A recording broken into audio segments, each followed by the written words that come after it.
Louisville Cardinals. Jeff Brom has been fantastic throughout his 2 years as Louisville's head coach so far. So he led Louisville to their first ever ACC title game in 2023, followed it up last year with a 9-4 record and a thrilling Sun Bowl victory over Washington. The Cardinals have now been 19-8 over the last 2 years, which is their best 2-year stretch in a decade, back when Teddy Bridgewater was their quarterback. Louisville has similar expectations in 2025 with what should be an elite ground game headlined by 2 star sophomores in Isaac Brown and Duke Watson. And also, they have a really solid passing attack probably with Miller Moss coming in at quarterback. They have another strong front seven on defense, but need new faces in the secondary to step up. But Dalton, this offense has some real potential. You get some themes going here because Jeff Brom is quietly one of the best play callers in the country. Every year he gets another transfer quarterback, and he's got another one there, right? We've already done this with Jack Plummer. Then we did it even more so with Tyler Shuck. Now we're going to do it with Miller Moss, who I love as a fit in this system. And I'll tell you what, you mentioned this running back room, Isaac Brown and Duke Watson. Oh, boy. These two guys are explosive. Watson breaks tackles like crazy. Brown can take off on you on any play. He's got really good vision and speed.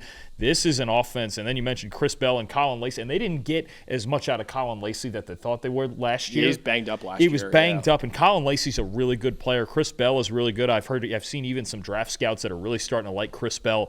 This offense got weapons, man, and it's just going to be a matter of Miller Moss coming in and adjusting to the system. But we've seen 2 quarterbacks do it already. Jeff Brom is the quietest quarterback whisperer in the country, I think. And I know Miller Moss got benched last year. I'm higher on Miller Moss going into the year than I was on Tyler Shuck going into last year. Obviously, he was phenomenal last year, and I was higher on him than before too with the other quarterbacks that Louisville had too. So Miller Moss is, and we're going to do this more in a second, but Miller Moss is like a coach's best friend, man. And I think he fits this offense perfectly. Oh, it's perfect. Yeah. Hey, Jeff Brom's going to love him. And my number 4 running back unit in the country, headlined by a star, I'll talk about in just a second. Now, the weakness, the only real question on this offense is the offensive line. Louisville had a 70.3 offensive line grade last year, which was 55th in the country. It's about average in the nation. But they lost 4 starters from that unit, and they brought in 2 starters in the transfer portal at tackle, but each of them had below a 55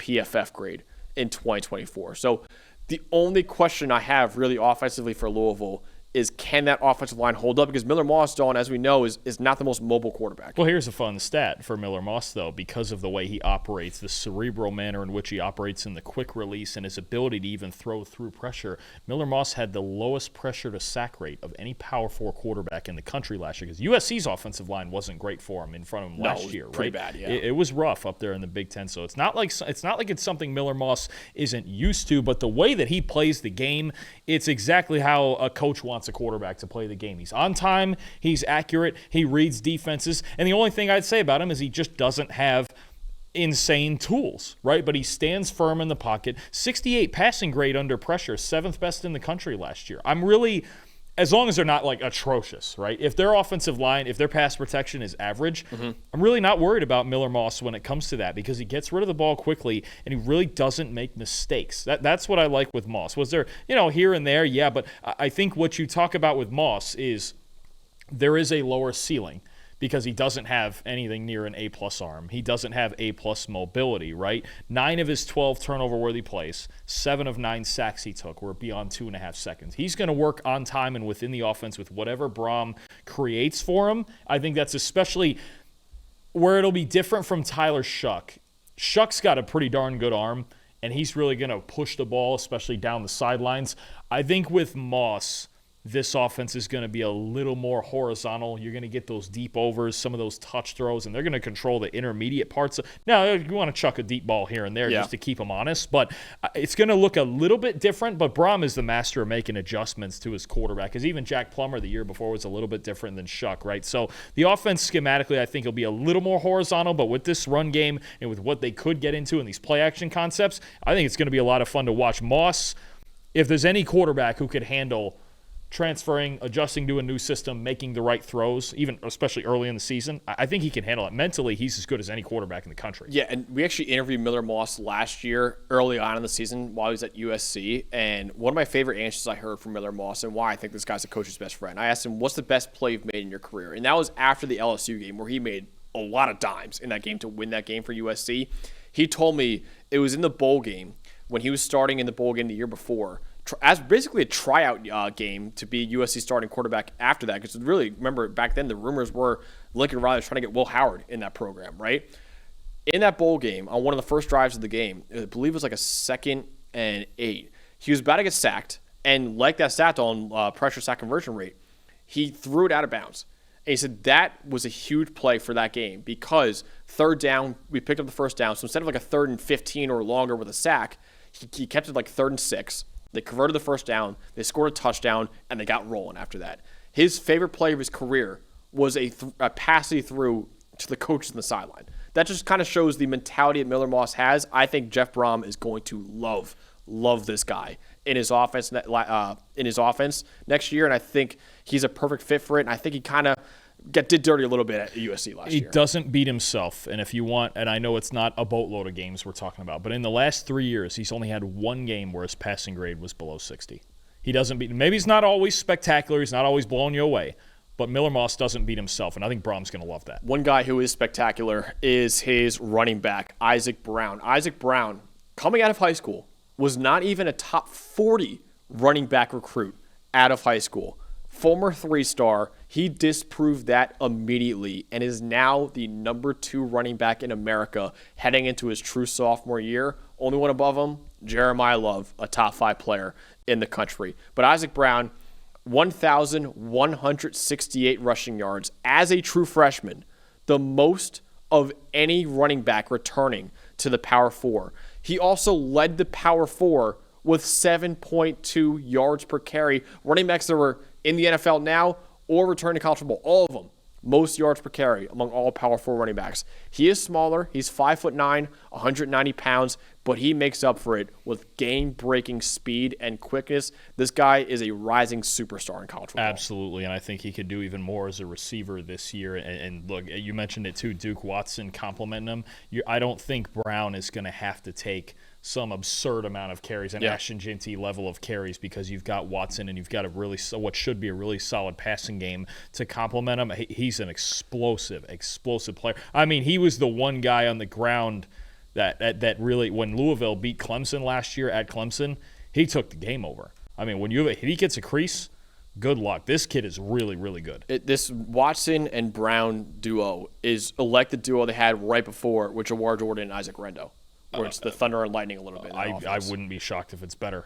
I think it will be better. And those are 2 great players they had, Jawar Jordan and Isaac Rendo. Yeah, the 2 NFL players, right? I mean, you're talking about 2 guys that could make a huge difference in this. It's actually they're the 2 guys that when I think about Clemson having to go to Louisville on a Friday night, I go, you better find it, because they never found it in run defense last year. Clemson, that was the one game. That was probably the one game more than any other game all season where I looked at Clemson's defense. I went, whoa, what's wrong here? Even the Georgia game early on, that was really just their offense not being able to score. But these 2 guys are difference makers, both of them. So Ultimate Goatee in the chat makes a good call out here. Duke Watson did lead the country with 8.9 yards per carry, but he didn't meet the required carry minimum to actually lead the country. So really, I believe he lowered to like 50 attempts. Duke Watson did lead the country in yards per carry. On a regular minimum, though, Isaac Brown had the most yards per carry in the Power 4. So you have 2 guys who were averaging over 7 yards per carry in that backfield, both of them true freshmen last year. This is a star-studded backfield. Behind a relatively average offensive line. Yeah. Good luck. They got balance, man. If that O-line keeps it together, Louisville's got balance. They're going to be fun. Who is the star defensive player for Louisville? You want to talk about stopping the run? Let's go to their big middle linebackers. 6'3", 235-pound Stanquan Clark. This is like an old-school, heavy-handed, hard-hitting Mike linebacker. 88.8 run defense grade. 10th best in the country. Getting better in coverage. We're working on that a little bit. Well, when you talk about one of those thumpers in the middle that you want to stop the run, Stanquan Clark is your guy. He watching him felt like going back in time a little bit to me. He's an old school middle linebacker that you run between the tackles, You better get a hand on him. Don't give him a free shot at your running back because he's coming to hit people, man. I'm telling you, he's one of the best run defenders in the country. All right, bottom line time for the Louisville Cardinals. Win total set 8.5 right now. Is this a contender to win the ACC next year, and are you going over or under that win total? I'm going over. I'll say it right now. Good number. I think Louisville is going to be a really good team next year. It's again, I think 9-3 is possible. I think this is a team that could be playing in the ACC title game for the second time in 3 years. Are they only playing? They're only playing 4 road games. Am I seeing this right? Pitt, Miami, Virginia Tech, SMU. They're only playing 4 road games, and they don't have any West Coast games. Oh boy, because this can hit. If Miller Moss hits for them, and Brom gets him playing like he did with Plummer and Shuck, this team's going to be a problem. I think they're going to start 8-1. They very well could. 8-1. What do you got? I'm losing the Miami game. Yeah. Even then, they could beat Miami too. They could beat Miami. Why not? Look how close they played them last year, even with Cam Ward. Yeah. If they could make a stop in that game, they might have won that game. We were there. This could be a 11-1. I'll take the over. I haven't officially decided yet. Neither have I. They might be my second team. They might be playing Clemson in the ACC title game. Yeah. I haven't decided. I got to go through it and do some sort of simulation and figure it out. But I'm gonna go with it. I'm gonna go at least 9 wins for Louisville. Yep. Yeah, I think Miller Moss, if he can reach the same highs that Tyler Shuck did under Jeff Brom, which I know Shuck is now going to be an NFL starting quarterback, but I think it's possible, really, with how good I think Miller Moss could be in that offense. Louisville could once again play in the ACC. I just need their secondary to be better. That's what I really need. Is if the secondary can execute like they did in 23, which is a year where they finished second in the ACC. It can happen. They might. I'm still thinking about it, but they're on the list of teams for me that they might be the second team in the ACC title game. Well, hey, thanks for watching another episode of the PFF College Football Show. Please make sure you guys subscribe to the channel. Also, subscribe to PFF Plus at subscribe.pff.com for all of the same data and grades that we use in our show, plus fantasy tools, betting tools, and our mock draft simulator.